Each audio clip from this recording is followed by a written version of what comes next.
There is more fallout tonight from the leaking of top-secret information about how the CIA supposedly monitors electronic devices to spy on people, supposedly just bad people. But the big question, of course, could that include all of us? Chief Intelligence Correspondent Catherine Herridge has the latest tonight. A U.S. government official tells Fox News that the FBI has launched a criminal investigation after Wikileaks posted more than 8,000 documents allegedly from the CIA cyber unit. While the White House would neither confirm nor deny authenticity, spokesman Sean Spicer said there appears to be a double standard. The interest and the outrage that occurred last year by a lot of Democrats when it came to leaks is interesting that we're hearing not as much outrage now when it comes to some of our issues of national security. Among the revelations that Apple's iPhone was the target of so-called zero-day programs that exploit previously unknown weaknesses, allowing the CIA to capture audio and video recordings as well as extract user data and contacts. Apple said in a statement, quote, "While our initial analysis indicates that many of the issues leaked today were already patched in the latest iOS, we will continue work to rapidly address any identified vulnerabilities." Former intelligence officials and cybersecurity experts said the preliminary evidence points to an insider and the likelihood government contractors were involved with the support of a third party. I can say that the ability to do this can be attributed to maybe 4 or 5 bad actors. Russia, China, perhaps a large organized criminal group, but this is a sophisticated actor. Emphasizing cyber spying tools are not turned on U.S. citizens, former Director Michael Hayden defended the CIA on late-night television. I can tell you that these tools would not be used against an American. Why not? Why wouldn't they be used against an American? Americans are the ones who buy the Samsung TVs. There are some bad people in the world who have Samsung TVs, too. Right. And so NSA develops tools, CIA develops tools that we can use. Now those secrets have apparently been spilled by Wikileaks, the same group that posted former NSA contractor Edward Snowden's stolen records that exposed government surveillance. Russia recently extended Snowden's asylum. 2 of the most important eyes of the intelligence community have been degraded, and it means that we have to refocus and continue to rebuild and be able to understand what our adversaries are trying to hide from us. A former intelligence official said some leaked documents are from last fall and not beyond, indicating the breach had stopped. Fox News has learned tonight that a CIA memo directs employees not to discuss the leaks or view the documents online. Brett. Thank you, Catherine. Now on Wikileaks releasing new documents that claim to reveal the CIA's most sensitive spying secrets, at least the electronic ones. Thousands of pages supposedly detailing how the CIA can turn ordinary cell phones and smart TVs into surveillance devices. Morgan Wright is a cybersecurity analyst and a senior fellow for the Center for Digital Government. Morgan, it's good to have you back on. Hi, John. When you got wind of these revelations from WikiLeaks, what was your first reaction? A word that would be bleeped out if I said it right now, and it was like, here we go again. I mean, it's just, what do we have to do to protect these secrets? Some people may disagree. They say you shouldn't be tapping these phones, you shouldn't be doing this, but at the end of the day, these are our secrets that we use to protect us from attacks, to collect intelligence on foreign adversaries. How many people would like to know exactly what Kim Jong-un is going to do with his nuclear missiles? What if we disclosed the only trade craft we had that allowed us to see what was going on? What good would be served by that? So look, there are a lot of implications for this, and none of them are good. Well, Julian Assange, the guy who founded WikiLeaks, thinks there shouldn't be any secrets, that everything ought to be open to everybody. Your thoughts? Well, Julian, give me your password and let's see what's on the WikiLeaks server. I mean, he even wants to keep certain things secret, so that's a little disingenuous to say that he wants everything to be transparent when he's hiding out in the Ecuadorian embassy. But that being said, we're talking about things that, John, this is more than just collecting information. The CIA works differently than the NSA. They operate agents in countries. Their case officers recruit people to do close-in operations, which means I give you something. They're taking USBs or other things and implanting them into networks. When this gets disclosed, it means we put at risk the very people we're asking to spy on their country or their organizations to get us this information. It puts them at risk the same way when Robert Hansen was arrested, he disclosed the identities of our agents. When Aldrich James was arrested, this is no different than that. The only difference is this has a little bit of electronic to it, but at the end of the day, John, it's the same thing. I think it's treasonous and traitorous activity, and I hope the investigation finds out who did this. For instance, there are some apps, WhatsApp, for instance, is a messaging application that a lot of people use. use that has some encryption ability.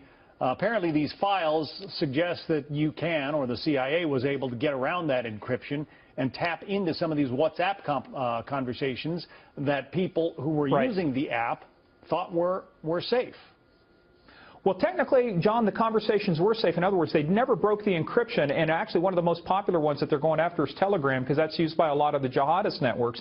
What they did was compromise the device that the app was running on so they could see what was being typed in and the messaging going across. It's still very difficult to break the encryption itself, so what they did is they targeted the particular type of device, whether it was an Android or an iPhone, and, I mean, it's brilliant work. I mean, they figured out a way around it, but at the end of the day, now that people know it, they'll take countermeasures, and it'll be much more difficult for us to monitor. And Apple says, for one, that it's going to try to, patch some of the holes that this dump has revealed in its software. John, there will always be this contention between the government and our national security and the private sector, for example, Silicon Valley. They may not want the government in it, but at the end of the day, if the bad guys are driving a certain brand of car, then I want to know how to defeat that car and get into it, or a lock, or a safe. A phone, a computer is no different than what we've been doing for years in terms of breaking into safes and trying to find and copy other people's secrets. But the fact that this is so pervasive is that it's run on software. A lot of people don't understand it, so they fear what they don't understand. But this is no different than what we've been doing for years. It's just a different tool. It's not a new tactic. But, John, the more that we disclose this, the more it levels the playing field. We're the good guys. We always fight with one hand behind our back, so we're always at a disadvantage. If we level the playing field, we give our adversaries an advantage we don't want them to have in this cyber battlefield. Agreed. Morgan Wright, a cybersecurity analyst. Morgan, thanks for your expertise. Welcome back to Hannity. So this week, Wikileaks released a new batch of documents allegedly containing information about tactics the CIA uses as part of its surveillance program. Joining us now with reaction, former intelligence official of the U.S. National Security Agency, William Binney, and former senior intelligence officer, Lieutenant Colonel Tony Shaffer. Hey, Mr. Binney, let me start with you. One of the things that I have a headline here in front of me, WikiLeaks, CIA uses stolen malware to attribute cyber attacks to nations like Russia. And what they're really implying here is that they would deliberately mimic the hacking protocols of Russia to obfuscate their own works. Do you believe that's true? Yeah, sure. I think that that's true, as well as I think that a lot of this software that they've gotten to do the penetrations came from NSA, GCHQ, and the other Five Eyes, plus other cooperating countries. And, of course, they gained additional information once they penetrated into people like the Russians and the Ukrainians. Is it legal for them to do that at the CIA? Actually, it's not their charter, but they certainly are doing it and have been doing it for many decades. It's nothing new for them. I mean, they have been using signals intelligence for quite some time. In other words, and well, you do know what happened in the case of General Flynn. That was a felony, a violation of the Espionage Act, even though he did have, in his case, a security clearance. Maybe they could have listened, but it was certainly illegal to release that. Colonel Shaffer, what is your take on all of this? And when the intelligence community, and I'm sure it's just a few people, I have great faith in our intelligence services, and what they do is really dangerous and important. Precisely. But if they're leaking information on Americans and using techniques that could possibly spy through our TVs and not allow full encryption of our phones, that's somewhat troubling to me. Well, part of the deal is all those vulnerabilities, Sean, you just mentioned, the bad guys have too, and this has always been one of my concerns. I've done this sort of thing for a living about the time William was doing it. My concern when I was on the inside is these people, our intelligence agencies, have huge technology and huge power. So that power must be used ethically and focused on the adversary only. What you've seen here, as you pointed out, Sean, it was used against one of our own. Lieutenant General Mike Flynn is a friend of mine. So first, on a personal level, I think it's horrendous. On a legal level, it needs to be prosecuted. Yeah. So I think we have to understand it's good that we understand these things. It's good we have people who understand the tools, but how you use those tools ethically, legally, and morally is hugely important. Colonel, if the CIA, in fact, WikiLeaks, now, they have a track record. They've not been wrong in all their years of existence. Right. They've not been proven wrong one time. And I'm looking at these documents. I guess the most frightening thing, if you're in the government, is they release less than 1% of the information they say they have.